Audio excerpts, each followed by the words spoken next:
नमस्कार, आप देख रहे हैं एईटीवी समाचार। मैं हूं आपके साथ मानवी ठाकुर और इस वक्त की बड़ी खबर आ रही है बुलंदशहर से। बुलंदशहर में महिला शक्ति का प्रदर्शन, हजारों स्कूटी के साथ निकली भव्य रैली। बुलंदशहर के यमुनापुरम स्टेडियम से भाजपा महिला मोर्चा द्वारा एक विशाल धन्यवाद स्कूटी रैली का आयोजन किया गया। इस रैली में हजारों की संख्या में महिलाओं ने हिस्सा लिया और पूरे शहर में महिला शक्ति का शानदार प्रदर्शन देखने को मिला। रैली यमुनापुरम स्टेडियम से शुरू होकर अंबर सिनेमा रोड, अंसारी रोड, काला आम, मोती बाग होते हुए शहर के प्रमुख मार्गों से निकली। इसका समापन काला आम स्थित मलका पार्क चौराहे पर किया गया। खास बात यह रही कि इस रैली में मुस्लिम महिलाओं ने भी बढ़ चढ़कर हिस्सा लिया, जो सामाजिक एकता और महिला सशक्तिकरण की मिसाल बनकर सामने आया। महिलाओं ने कहा कि नारी शक्ति वंदन अधिनियम महिलाओं के सशक्तिकरण की दिशा में एक ऐतिहासिक कदम है। ये रैली सिर्फ एक आयोजन नहीं, बल्कि महिला शक्ति के जागरण और एकजुटता का बड़ा संदेश बनकर उभरी। रैली का आयोजन किया गया है। जो महिला स्कूटी का आयोजन किया गया है, इस उद्देश्य के पीछे हमारे परम प्रबल प्रधानमंत्री जी हैं, जिन्होंने महिलाओं के लिए 33% का कोटा निर्धारित किया है। वो बहुत जल्दी विधेयक लाने वाले हैं। उसी संबंध में उनका आभार व्यक्त करने के लिए हमारी सभी महिलाओं ने हजारों की तादाद में महिला स्कूटी का आयोजन किया, जो मुख्य मार्गों से होते ही एक पार्क में जो समापन हुआ उसका। आज महिलाओं के अंदर इतनी जागृति है, ऐसा लग रहा है उनके लिए कि जो पंचायत से लेकर विधानसभा और संसद तक उनकी गूंज भी गूंज रहेगी। और इतना उत्साह और इतना उनके अंदर साहस दिखाई दिया कि इतनी हजारों की तादाद की रैली में किसी प्रकार का कहीं कोई भी ऐसा नहीं हुआ कि कोई भी महिला या किसी यात्री के लिए हमारी कोई परेशानी होती है।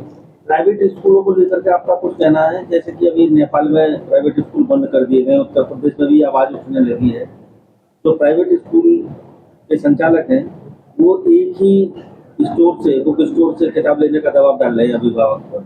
यदि ऐसी कोई शिकायत आएगी तो उनके ऊपर कार्रवाई की जाएगी, निश्चित रूप से कार्रवाई की जाएगी। जो बच्चे 10th क्लास में या 9th में उसी स्कूल में है, लेकिन उसके बावजूद उनसे अवैध फीस वसूली होती है। तो शिकायत तो लिखित में तो आए हमारे पास, हम तुरंत ही कानूनी कार्रवाई करेंगे और उसको जेल भेजेंगे निश्चित रूप से। नोएडा में सरमपुर का उपद्रव हुआ है, पहले वो कई दिन से शांतिपूर्ण तरीके से धरना दे रहे थे, उसके लिए क्या है? प्रजातंत्र में अपनी बात को कहने का सभी को अधिकार है, लेकिन कानून को हाथ में लेने का अधिकार किसी को नहीं है। अगर कोई कानून व्यवस्था में गड़बड़ी करता है तो कानून के हाथ बहुत लंबे होते हैं, उसके खिलाफ कार्रवाई की जाएगी और उसी के आधार पर ये कार्रवाई की जा रही है। इसके पीछे कोई राजनीतिक नहीं है। तमाम हमारे पुलिस की गाड़ियों को जलाया जा रहा है और वाहनों को जलाया जा रहा है, तो कानून हाथ में लेने का अधिकार तो किसी को भी नहीं है। अपनी बात कहने का अधिकार तो है। इस तरह से सरकारी लोगों को 7वां वेतन 8वां वेतन आयोग लगा है। वो ठीक है, अपनी मांग रखें, अपनी मांग रखें। हमारे माननीय मुख्यमंत्री जी सबके लिए बेशक का वेतन बढ़ा रहे हैं, चाहे संविदा कर्मचारी हो, चाहे आशा बहुएं हो, चाहे कोई भी हो, सभी के लिए वेतन दे रहे हैं। अभी उन्होंने कितनी बड़ी घोषणाएं की हैं, लेकिन अपनी बात को रखने का एक तरीका होता है। ये नहीं है कि हिंसा फैलाओ, आगजनी करो, तो कानून तो अपना काम करेगी। बंगाल चुनाव को लेकर आपकी बात सब जगह हमारी सरकार बनेगी, बंगाल में भी हमारी बनेगी। हमें पूर्ण रूप से भरोसा है अपने केंद्रीय नेतृत्व पे कि हमारी सरकार बननी चाहिए।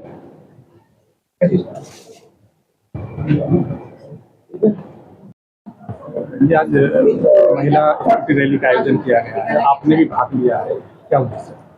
आज हमारी बहनों ने बहुत बढ़ चढ़कर इस स्कूटी रैली में हिस्सा लिया है, क्योंकि देश के यशस्वी प्रधानमंत्री जी ने एक इतिहास रचने वाला कार्य हम सबके लिए किया है, नारी शक्ति के लिए किया है। हमको आरक्षण देकर मैं समझती हूँ कि जो महिलाओं की भागीदारी है वो नीति निर्माण में प्रधानमंत्री जी ने सुनिश्चित की है, जो महिलाओं के लिए एक बहुत बड़ा कार्य हुआ है। प्रधानमंत्री जी को धन्यवाद देने के लिए और ये संदेश जन जन तक पहुंचाने के लिए महिलाओं ने ये रैली की है। रैली में मुस्लिम महिलाओं ने भी देखा गया बहुत।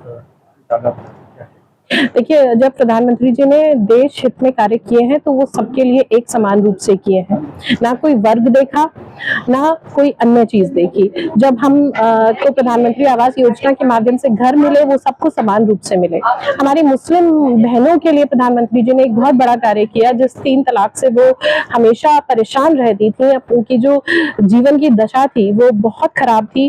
तो ये मैं समझती हूँ मुस्लिम बहनों के लिए बहुत बड़ा कार्य हुआ है। आज मुस्लिम बहनों ने बढ़ चढ़ के रैली में हिस्सा लिया है, प्रधानमंत्री जी को धन्यवाद किया है। तो ये संदेश देता है कि प्रधानमंत्री जी सबके लिए एक समान रुख रखते हैं। तो हमारी बहनें भी, चाहे वो किसी भी वर्ग से आती हो, किसी भी समाज से आती हो, प्रधानमंत्री जी को एक रूप से देखते हैं। लग रहा है कि महिलाओं को बहुत ज्यादा बिल्कुल, निसंदेह। स्कूटी रैली का आयोजन किया गया, आपने भी स्कूटी चलाई है, क्या जी। उद्देश्य है? उद्देश्य ये है कि हमारे देश के यशस्वी आदरणीय प्रधानमंत्री नरेंद्र मोदी जी के धन्यवाद में इतनी सारी महिलाएं आज आई थी और उन्होंने स्कूटी रैली के माध्यम से एक धन्यवाद ज्ञापन करने का काम किया। और नारी शक्ति वंदन विधेयक पास होने वाला है, हम सबके लिए बहुत गौरव का विषय है। सारी महिलाओं में फिलहाल इस खबर में इतना ही। ऐसी ही ताज़ा खबरों के लिए जुड़े रहिए AETV समाचार के साथ।